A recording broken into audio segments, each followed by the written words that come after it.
Happy birthday to you.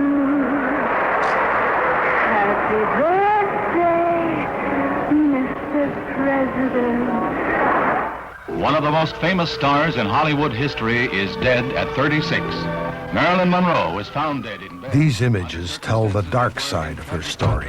The rumored affairs, the failures, the lonely death. But too easily forgotten is the other side that reveals a very different woman. Her name was Marilyn Monroe, and her life was the stuff of legend.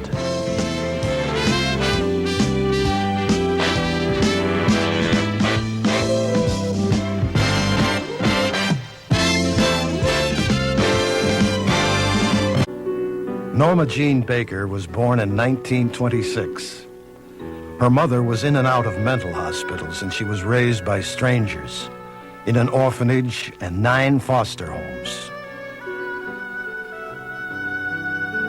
She never knew her father. Though seldom alone, she was always lonely, dreaming of the day it would all be different. The war abruptly ended Norma Jean's life as a suburban housewife. Jim Doherty joined the Merchant Marine, and Norma Jean felt abandoned once more. She took a job at a local factory where a photographer spotted her. The rest is history.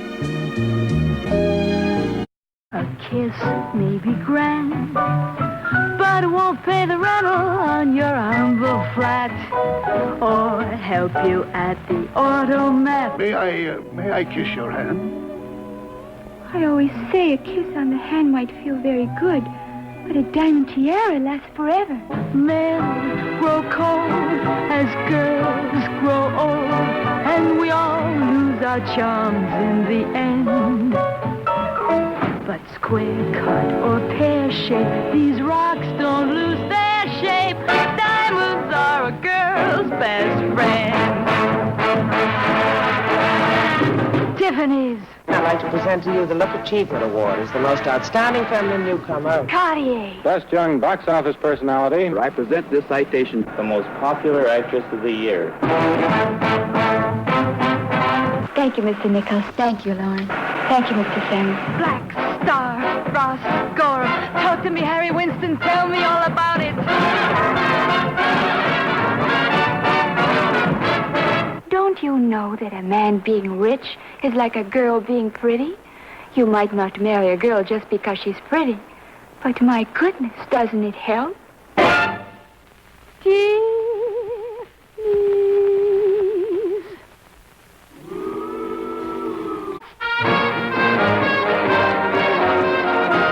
Best friend.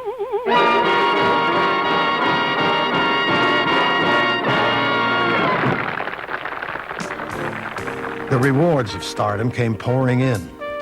With Jane Russell, her co-star in Gentlemen Prefer Blondes, she took her first step toward Hollywood immortality. When the actress was seen in the company of Joe DiMaggio, the popular retired baseball player, her place in America's heart seemed secure. In 1953, Marilyn starred in How to Marry a Millionaire with Lauren Bacall and the then reigning sex goddess, Betty Grable. From Japan, Marilyn traveled alone to entertain American troops in Korea.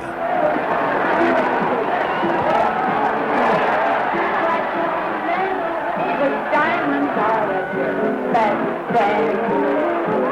A good lady friend.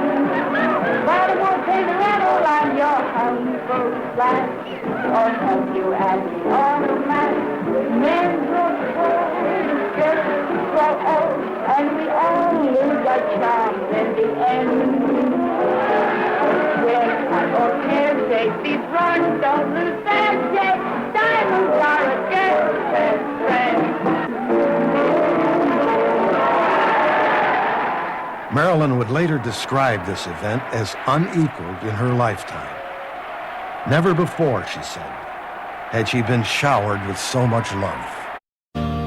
First, Marilyn was to make the 1955 movie which confirmed for all time her role as the goddess who was all bubbles and sweet innocence.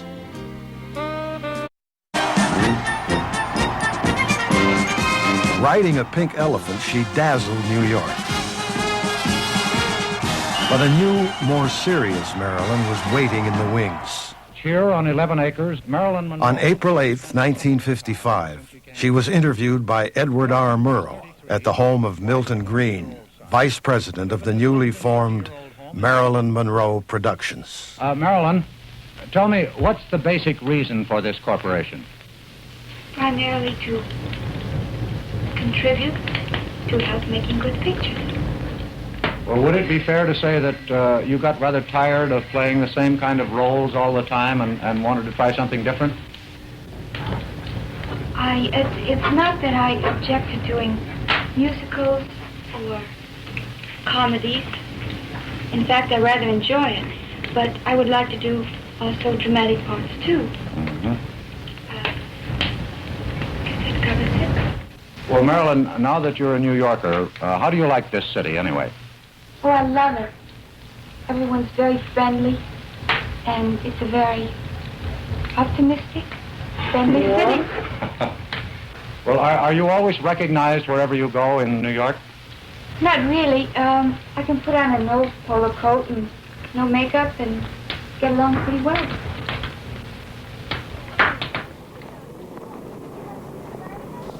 She had these two sides, and in a way I really liked the side of her that she didn't show to the public so much.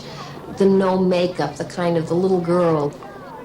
Marilyn, speaking of measurements, are they still the same as when you left? Have you gained weight? Have you lost weight? I think I'm about the same. About the same. Yes.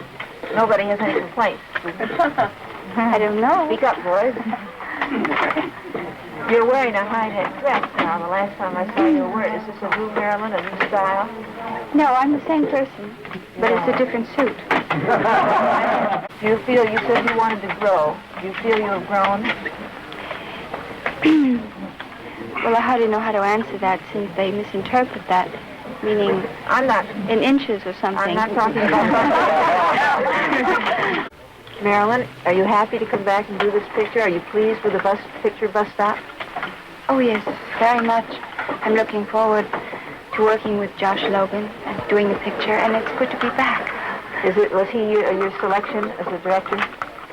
20th Century Fox selected him, and I have director approval, and they asked if I would approve of him, and definitely you did. So you're very happy. You think you're going to make a very good picture? I hope it will be a good picture. One is interested in your plans and that big question. Now, can you tell us where and when?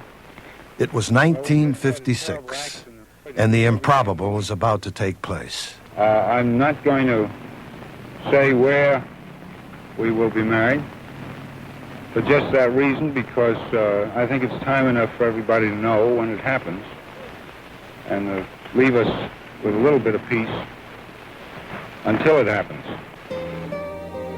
Arthur Miller's parents welcomed her, and Marilyn appeared once more to have found her family. Just days after their marriage, Marilyn and her new husband left for England to begin her company's second production. One day, Milton Green told me that he was going to make a picture of The Prince and the Showgirl, and Laurence Olivier was going to play the Prince and direct, and Marilyn Monroe was going to play opposite him. I would like to say that I'm fully confident that in the end my husband will win this case. Americans were again amazed. Marilyn Monroe was speaking out in support of her husband's refusal to name suspected communists before a congressional committee. Her courage only enhanced her role as beloved sex goddess. The acclaim for Marilyn's unique comedic talent reached its peak with her 1959 film, Some Like It. Marilyn's attempt to have a child ended in repeated disappointment, and the old haunting sense of loneliness returned.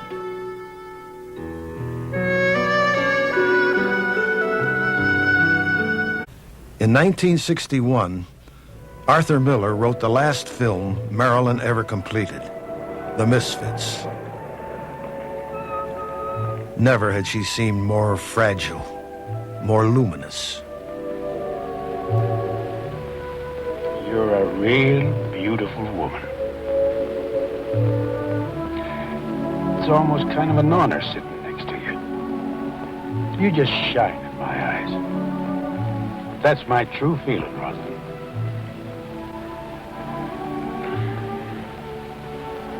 What makes you so sad?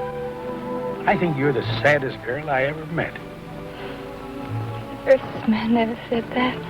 I'm usually told how happy I am. That's because you make a man feel happy. I don't feel that way about you, Kay.